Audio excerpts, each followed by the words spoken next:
والصلاة والسلام على سيد الأنبياء والمرسلين أما بعد فأعوذ بالله من الشيطان الرجيم بسم الله الرحمن الرحيم إنه عليم بذات الصدور صدق الله العظيم وصدق رسوله النبي الكريم إن الله وملائكته يصلون على النبي يا أيها الذين آمنوا صلوا عليه وسلموا تسليما الصلاة والسلام عليك يا رسول الله وعلى آلك وأصحابك يا حبيب الله الصلاة والسلام عليك يا نبي الله وعلى آلك وأصحابك يا نور الله.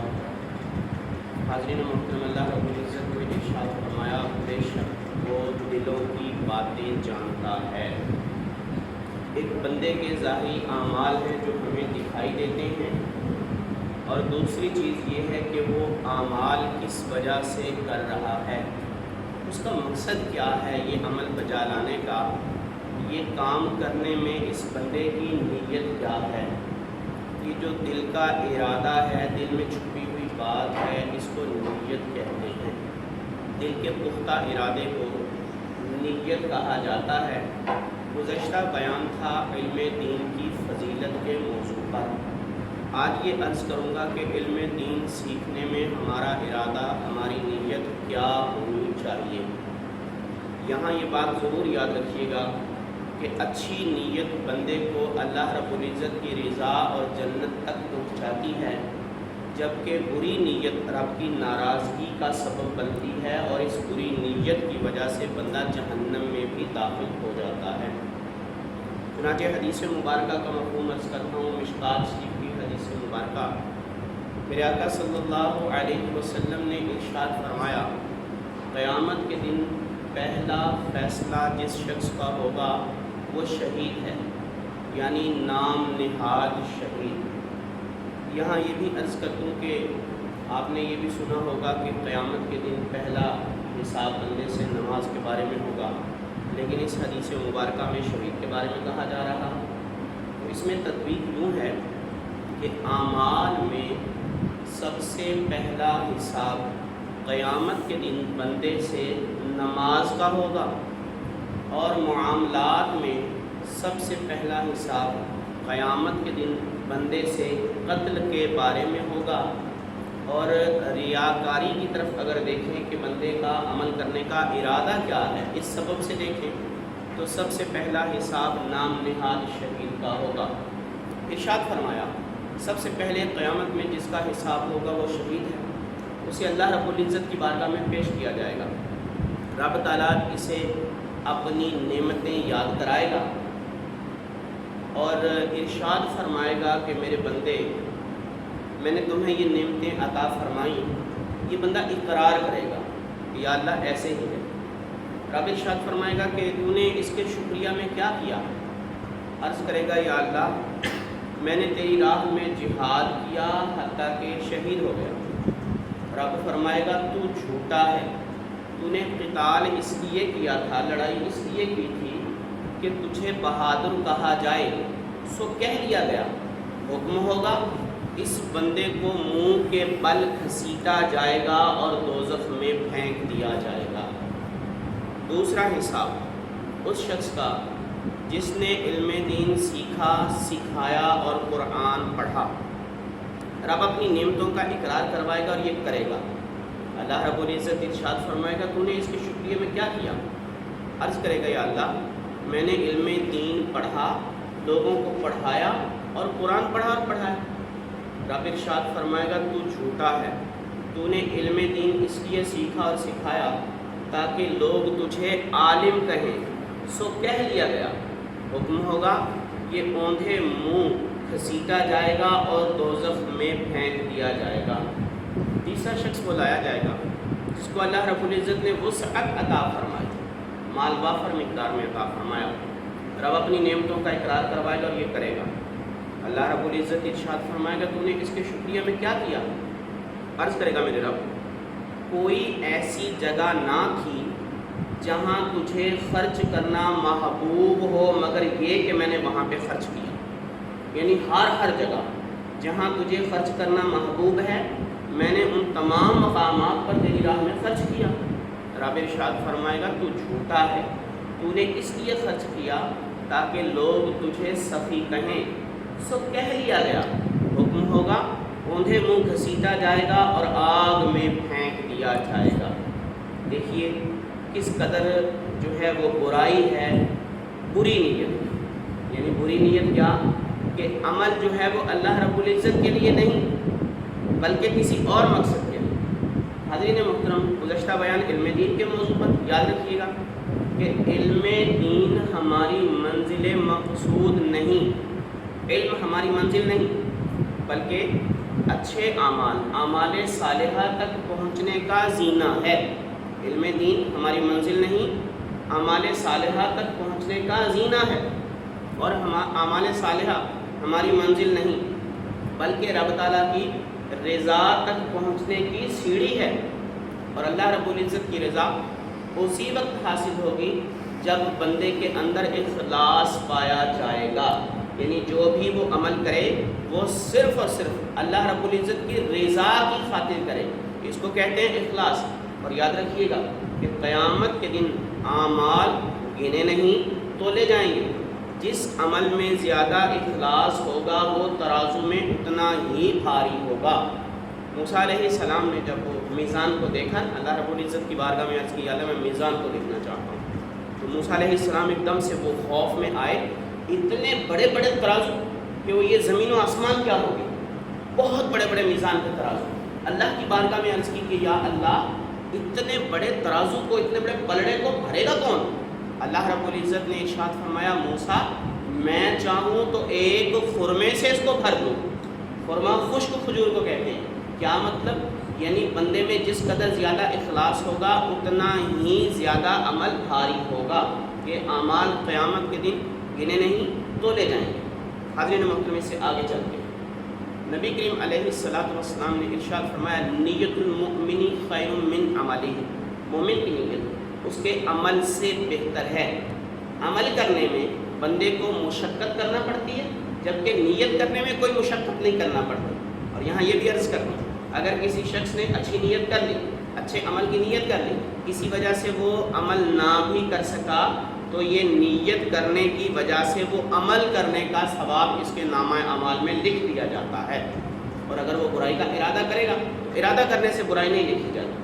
حاضرین محترم، بنی اسرائیل کا دور تھا کہ قحط پڑ گیا. ایک شخص ریت کے ٹیلے کے پاس سے گزرا تو دل میں سوچا کاش یہ آٹا ہوتا تو میں یہ تمام کا تمام آٹا اللہ رب العزت کی راہ میں لوگوں میں تقسیم کر دیتا. اس دور کے نبی پر رب تعالیٰ نے وحی نازل فرمائی کہ اس شخص کو خوشخبری سنا دو کہ ہم نے اس کے نامہ اعمال میں اس ریت کے ٹیلے جتنا آٹا اللہ کی راہ میں تقسیم کرنے کا ثواب لکھ دیا. یعنی نیت کا یہ جو ہے وہ بندے کو اجر ملتا ہے. حاضرین محترم، پھر میرے آقا صلی اللہ علیہ وسلم نے ارشاد فرمایا، بڑی مشہور حدیث مبارکہ، بخاری شریف کی پہلی حدیث مبارکہ، امام بخاری نے اسے 6 مقامات پر نقل کیا، دیگر سیاست تک کتب میں حدیث مبارکہ موجود ہے. سیدنا عمر فاروق رضی اللہ تعالیٰ عنہ، نبی کریم علیہ السلام نے ارشاد فرمایا اعمال کا دار و مدار نیتوں پر ہے. ہر شخص کو وہی کچھ ملے گا جس کی اس نے نیت کی. بس جس کی ہجرت اللہ عز و جل اور اس کے رسول صلی اللہ علیہ وسلم کے لیے ہے تو اس کی ہجرت اسی کے لیے ہے جس کی خاطر اس نے ہجرت کی، یعنی اللہ اور اس کے رسول کی خاطر.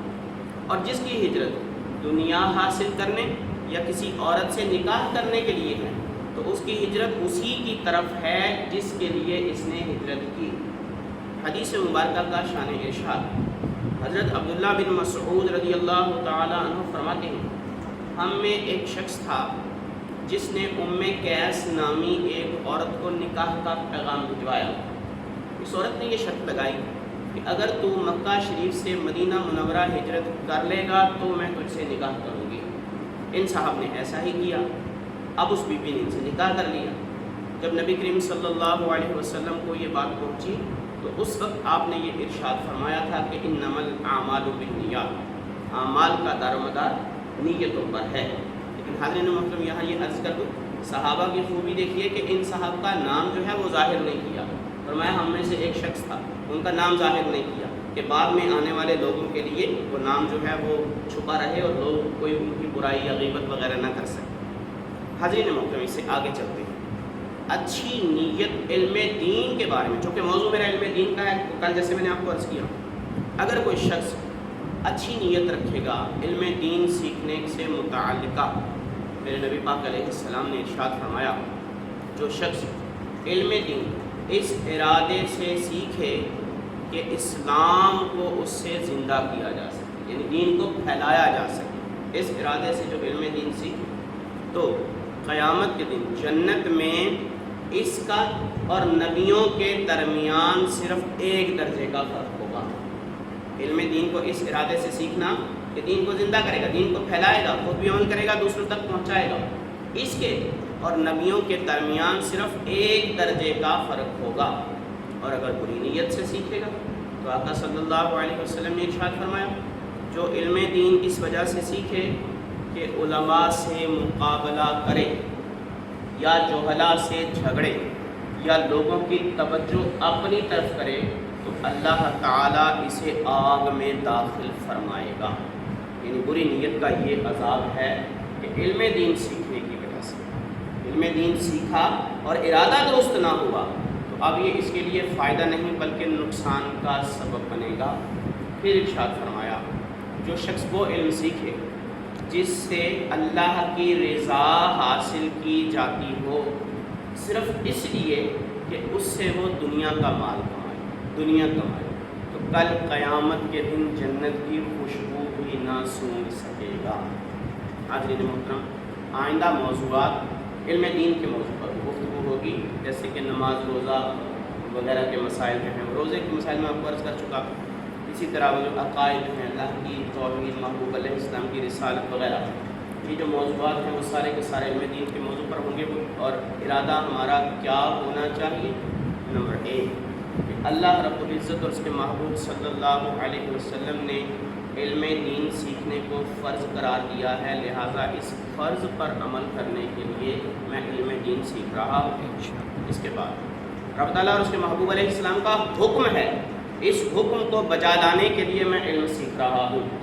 یہ کہ فرائض و واجبات، سنن و مستحبات پر عمل بغیر علم کے نہیں ہو سکتا۔ میں اس لیے علم سیکھ رہا ہوں کہ یہ اعمال کو صحیح طریقے سے بجا لاؤں گا، صحیح طریقے سے نماز پڑھوں گا، درست طریقے سے روزہ رکھوں گا، حج زکوٰۃ وغیرہ کے جو اعمال ہیں صحیح طریقے سے بجا لاؤں گا۔ رب تعالیٰ کی توحید پر کامل ایمان، محبوب علیہ السلام کی رسالت پر مکمل ایمان، یہ علم کے بغیر نہیں ہو سکتا، لہٰذا عقائد کو صحیح کرنے کے لیے میں علم دین سیکھوں گا۔ علم دین سیکھ کر خود بھی لادینیت، بد مذہبی، بے راہ روی سے بچوں گا اور لوگوں کو بھی بچانے کی کوشش کروں گا۔ محبوب علیہ السلام کا امتی اگر مجھ سے کوئی سوال کرے گا تو خوش دلی سے، خندہ پیشانی سے میں اسے جواب دوں گا، اسے بھی خوش کروں گا اور اللہ رب العزت کو بھی خوش کروں گا۔ یہ جو کچھ بھی کروں گا، آخری بات بس عرض کروں گا، جو کچھ بھی کروں علم دین سیکھ کر عمل کر کے دوسروں تک پہنچا کے صرف اور صرف اللہ رب العزت کی رضا کی خاطر، رب کو راضی کرنے کے لیے، تاکہ قیامت کے دن اللہ رب العزت آسان حساب فرمائے یا بغیر حساب کے جنت میں داخل کرے، مجھ سے راضی ہو جائے اور میں جہنم سے بچ سکوں۔ یعنی مقصد کیا؟ اخلاص، صرف اور صرف تمام معاملات صرف اور صرف اللہ رب العزت کی رضا کی خاطر، کوئی اور مقصد نہیں ہونا چاہیے، کوئی دنیاوی مقصد نہیں، کوئی دیگر مقاصد نہیں، صرف مقصد یہ کہ اللہ کو راضی کرنے کے لیے علم دین سیکھوں گا، اللہ کو راضی کرنے کے لیے عمل کروں گا، اللہ کو راضی کرنے کے لیے دوسروں تک پہنچاؤں گا۔ بڑے سارے ایسے اعمال ہیں جو بندے نے نہیں کیے، قیامت کے دن اس کے نامہ اعمال میں تحریر ہوں گے، وہ حیرت سے سوال کرے گا کہ یا اللہ یہ عمل تو میں نے کیا ہی نہیں تھا، تو رب فرمائے گا تو نے کرنے کا ارادہ کیا تھا، ہم نے حکم دے دیا کہ یہ نامہ اعمال میں تحریر کر دیا جائے۔ اور بہت سارے ایسے اعمال جو بندے نے کیے نامہ اعمال میں تحریر نہیں ہوں گے، عرض کرے گا میرے رب میں نے تو فلاں عمل بھی کیا، اب ارشاد فرمائے گا وہ عمل تو نے میرے لیے نہیں کیا تھا، جس کے لیے کیا تھا اسی سے جا کر اجر لے۔ اور حاضرین محترم، اجر صرف اللہ رب العزت کے پاس ہے، لہٰذا اعمال بھی اسی کے لیے ہی ہونے چاہیے۔ اللہ رب العزت کی بارگاہ میں دعا ہے رب تعالیٰ ہم سب کو اخلاص عطا فرمائے، علم عطا فرمائے، عمل عطا فرمائے، اور اس علم کو دوسروں تک پہنچانے کی توفیق عطا فرمائے، اور ہم سے دنیا میں بھی راضی ہو اور آخرت میں بھی راضی ہو جائے۔ وما علینا الا البلاغ المبین۔